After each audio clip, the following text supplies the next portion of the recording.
First year class علم التعلیم پاکستان کے نظام تعلیم میں مقاصد تعلیم میں بیٹا آج ہم 2 پوائنٹ جو ہیں اس کے آخری پڑھیں گے، معاشی اور پیشہ ورانہ مقاصد اور سماجی اور ثقافتی مقاصد۔ بسم اللہ الرحمن الرحیم۔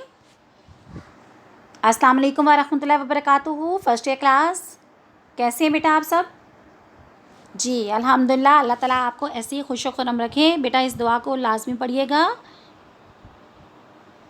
اور اللہ تعالیٰ ہمیں اس میں جو کہا گیا ہے، اللہ تعالیٰ ہمیں ایسا کرنے کی توفیق عطا فرمائے اور اپنے پسندیدہ بندوں میں شمار کر لے، آمین۔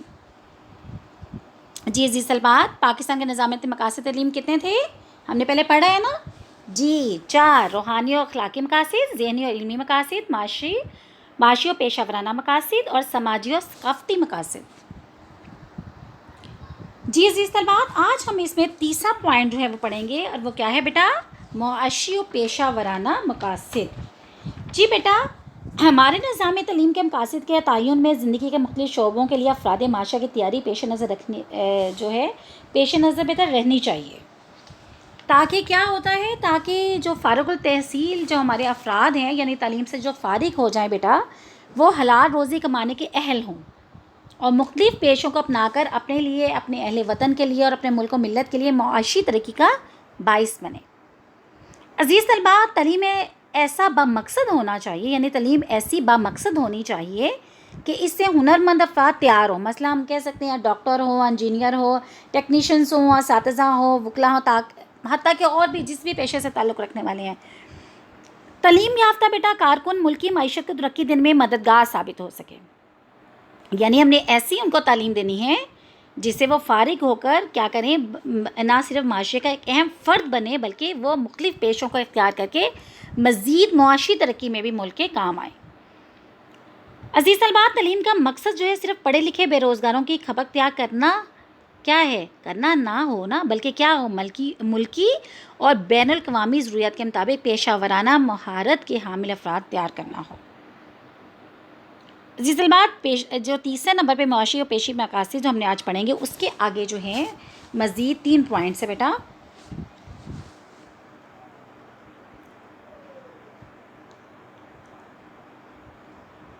جی بیٹا، آپ دیکھیں یہاں پہ 3 نمبر 1 پہ ہے ہنرمند افراد کی تیاری۔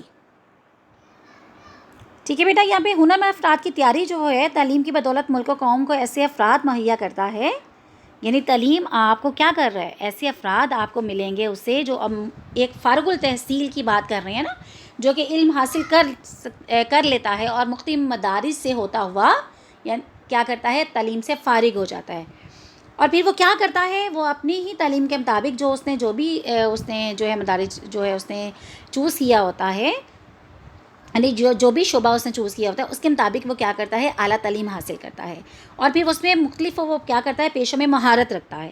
مثلا ہم کہہ سکتے ہیں میڈیکل کے، دیکھیں میڈیکل کا اگر دیکھا جائے تو میڈیکل میں بھی بہت وسیع، ہر کیٹیگری میں جو ہے، آئز کا لے لیں، اس میں مختلف جو ہے مراحل ہیں، مختلف شعبہ جات ہیں۔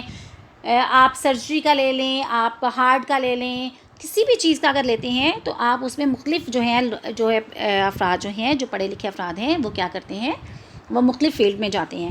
انجینئرنگ کا شعبہ لے لیں، ایگریکلچر وغیرہ ہے، اس طرح معاشرے کی کیا ہوتی ہے، مختلف النوع معاشی ضروریاتی تکمیل ہوتی ہے، یعنی کیا ہو رہا ہوتا ہے، اور پھر معاشرے کو خوشحالی نصیب ہوتی ہے جب ہم ایک تعلیم کی بدولت کیا ہوتا ہے بیٹا، ملک کے ایسے افراد تیار کرتے ہیں، پھر وہ کیا کرتے ہیں، معاشی طور پر جی فعال بن جاتے ہیں، مختلف پیشے اختیار کرتے ہیں۔ پیشوں سے کیا ہوتا ہے، نہ صرف ملک کی معیشت چلتی ہے، اپنے لیے تو روزگار کر ہی رہا ہوتا ہے، کیا کرتا ہے، ملکی معیشت کو ترقی دینے میں وہ جو ہے بہترین ثابت ہوتا ہے۔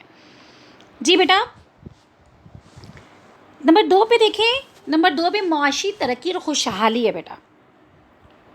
تعلیم یافتہ افراد جو ہے بیٹا ملکی معیشت میں ترقی اور خوشحالی کا باعث بنتے ہیں۔ پہلے بھی ہم نے بات کی نا اس پہ کہ کس طرح وہ مختلف ہائر ایجوکیشن جو ہے وہ کیا کرتے ہیں، پڑھتے ہیں، اور اس کے علاوہ دیکھیں ٹیکنیکل بہت سارے جو ہیں انسٹیٹیوٹ ہیں جہاں پہ ان کو مختلف پیشہ ورانہ جو ہے ہنرمندی سکھائی جاتی ہے، ان کو وہ تعلیم دی جاتی ہے، جس کی وجہ سے نہ صرف یہ تو نہیں ہم کہہ سکتے کہ ایک میڈیکل کا بچہ جو ہے صرف میڈیکل کا افراد وہ ڈاکٹر بن گیا، باقی کچھ بھی نہیں ہے، ایسا نہیں ہے.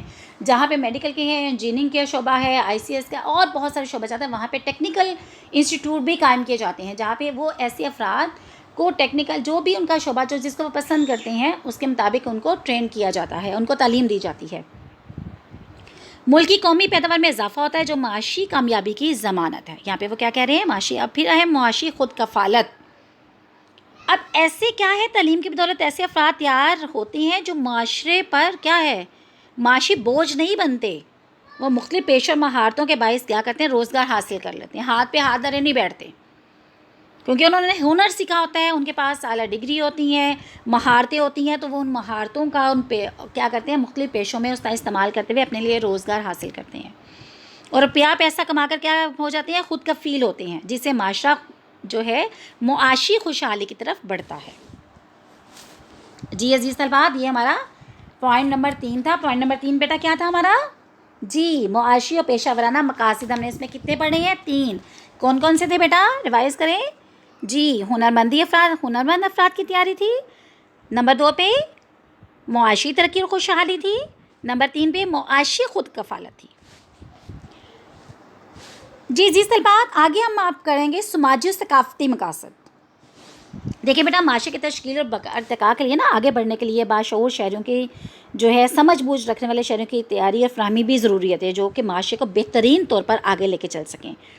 اس نقطہ نظر سے تعلیم کے مقاصد درجہ ہو سکتے ہیں. اب ایک تعین کر لیتے ہیں نا کہ شہریت کے جو حقوق و فرائض کا شعور ہونا چاہیے، اسے حفظان صحت کے اصولوں کا اس کے جو ہے اس میں فہم ہونا چاہیے، سمجھ بوجھ ہونی چاہیے، سیاسی بصیرت اور شعور بھی ہونی چاہیے، امت مسلمہ کا تصور ذہن نشین اس کے ہونا چاہیے، اور وحدت انسانی کا شعور ہونا چاہیے. ٹھیک ہے عزیز طلبات، اب دیکھیں ہم اگر کریں تو بیٹا شہریت کے حقوق و فرائض کی ادائیگی کے لیے تیاری کیا ہے؟ تعلیم کے ذریعے ہر شہری کو اس قابل بنانا ہے کہ وہ معاشرے میں دوسروں کے حقوق کی ادائیگی کے قابل ہو اور اپنے فرائض کو پہچان کر انہیں ٹھیک طور پر ادا کر سکے. اس طرح ایک صحت مند متوازن اور عادلانہ کیا ہے، معاشرے کے قیام کے لیے مطلوبہ شہری تیار کرنے میں ہمیں مدد مل سکتی ہے. حفظان صحت کے اصولوں کا خیال بیٹا کس طرح سے رکھنا چاہیے کہ مقاصد تعلیم میں یہ بھی بات شامل ہونی چاہیے طالب علم اپنی ذات، ماحول اور معاشرے میں حفظان صحت کے اصولوں کا فہم و شعور رکھتے ہوں.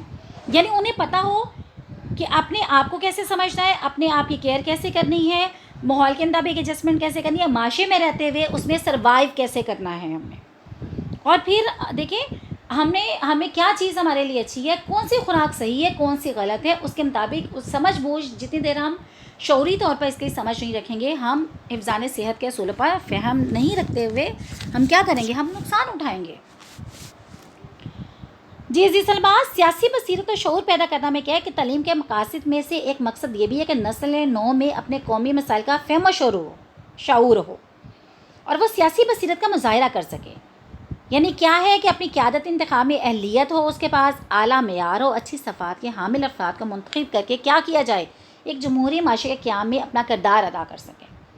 عزیز طلباء، اس وقت دیکھیں واقعی یہ جو بات ہم کر رہے ہیں اس وقت بہت ضروری ہے ایسے افراد سامنے آئیں جو کہ واقعی کیا ہوں، جن میں اہلیت ہو، پڑھے لکھے قوم ہو، پڑھے لکھے نوجوان ہوں، اعلیٰ اقدار کے مالک ہوں. اچھی صفات بیٹا کون سی ہیں؟ اچھی صفات کون سی ہیں؟ جو کہ حضرت محمد صلی اللہ علیہ وسلم جو کہ خاتم النبیین ہیں، وہ جو صفات ان میں تھی اور وہ انہوں نے جو ہمیں سنت میں چھوڑی ہیں، اگر ان صفات کا خیال رکھتے ہوئے ہم کیا کریں گے، معاشرے کے قیام کے لیے اپنا بہت اہم رول ادا کر سکتے ہیں، جیسے ہمارے خلفائے راشدین نے کیا. ایسا ہی تھا نا بیٹا، اعلیٰ صفات کے مالک تھے، اعلیٰ معیار تھے، اہلیت ان میں تھی، اچھی صفات کے مالک تھے، قرآن اور سنت کے مطابق زندگی بسر کرتے تھے. اور وہ دور دیکھیں اور اب کا دور دیکھیں، اس کا مطلب ہے کہ تعلیم کا اہم مقصد کیا ہے، ایسے افراد تیار کرنا جو شعوری طور پر سمجھ بوجھ رکھنے والے ہوں، جن میں سمجھ ہو یہ چیز اچھی ہے اور یہ چیز بری ہے، اور سیاسی بصیرت اور رواداری سے کام لیتے ہوئے قومی معاملات میں اقلیتوں کو بھرپور طریقے سے بھی شامل کر سکیں. نہ صرف اپنا نہ خیال رکھیں بلکہ پوری قوم ملکی لیول پر سب کا خیال رکھیں. جی عزیز طلبات، ہم نے کیونکہ بات یہاں پہ کی نا سیاسی بصیرت شعور والے، آپ دیکھیں امت مسلمہ کا تصور اجاگر کرنا بیٹا، مقاصد تعلیم امت مسلمہ کے تصور کا شعور پیدا کرنا بھی شامل ہونا چاہیے نا، تاکہ طلبہ یہ جان سکے کہ وہ دنیا بھر میں پھیلی ہوئی امت مسلمہ کے ساتھ اخوت کے رشتے میں منسلک ہے. کس طرح منسلک ہے، ان کو کیا کیا جائے، انہیں اسلام سے آگاہی دی جائے، انہیں اپنے ہیروز جو ہمارے اسلامک ہیروز ہیں ان کے بارے میں بتایا جائے۔ ہمارے مقاصد تعلیم میں سب سے اولیت کس چیز کو ہونے چاہیے؟ جی قرآن اور سنت کو، ان کے احکامات کو۔ قرآن ہمیں کیا بتا رہا ہے، اس میں کیا کیا احکامات اللہ تعالیٰ نے ہمیں دیے ہیں۔ پھر حضرت محمد جو کہ خاتم النبیین ہیں، آخری نبی ہیں، انہوں نے ہمیں، ہم ان کی امت ہے تو انہوں نے ہمیں کیا جو ہے سن کر کے عملاً جو ہے جو احکامہ الہی تھا، احکامہ الہی پہ عمل کر کے جو ہمارے پاس سنت چھوڑی ہے، ہم اس سے کس طرح، اب یہ کیا چیز ہے، یہ مقاصد تعلیم میں ہمارا اہم منشور ہونا چاہیے، تاکہ ہم بچوں کی شروع سے ہی ذہن سازی کر سکیں، تو ہی جا کے وہ آہستہ بدرجہ جب وہ تعلیم کی سیڑھیاں چڑھتا چلا جائے گا اور اس کی ذہن سازی ہوتی جائے گی تو وہ باور اس کے ہو جائے گا کہ امت مسلمہ جو پوری دنیا کے مسلمان ہیں وہ ایک ہی کیا ہیں، ایک ہی کشتی کے سوار ہیں،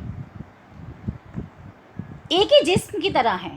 اگر جسم کے ایک حصے میں کیا ہو تکلیف ہو تو پورے جسم کو تکلیف محسوس ہوتی ہے، ایسے ہی ہونا چاہیے مسلمان کو، چاہے وہ دنیا کے کسی بھی کونے میں رہنے والا ہو، وہ پوری دنیا کے مسلمانوں کے دکھ درد میں شریک ہیں، ان کی تکلیفوں کو دور کرنے میں اپنا کردار ادا کرنے کا بھی جذبہ رکھتے ہوں۔ ہم نے ایسے افراد کو تیار کرنا ہے اور تعلیم کا مقصد بھی یہ ہونا چاہیے۔ اب عزیز طلباء دیکھیں، وحدت نسل انسانی کا تصور پیدا کرنا، تعلیم کے ذریعے اس احساس کو پیدا کرنا کہ پوری انسانیت کیا ہے، اللہ تعالیٰ کا کنبہ ہے، اللہ تعالیٰ کیا ہے، تخلیق کائنات ہے، اللہ واحد ہے، اس کے ساتھ کوئی شریک نہیں ہے، سورۃ اخلاص، سورۃ آیت الکرسی۔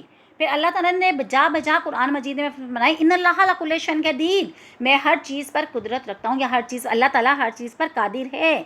یعنی یہ بچوں کی، افراد کی شروع سے ہی ذہن سازی کی جائے کہ اللہ تعالیٰ پوری کائنات کو بنانے والا ہے، اور کیا ہے، تمام دنیا اس کا کنبہ ہے، ہر چیز کا۔ دیکھیں جب ہر چیز کو پیدا کرنے والی ذات اللہ تعالیٰ کی ہے تو پھر کیا ہے، کائنات میں ہر چیز اللہ تعالیٰ کے تابع ہے۔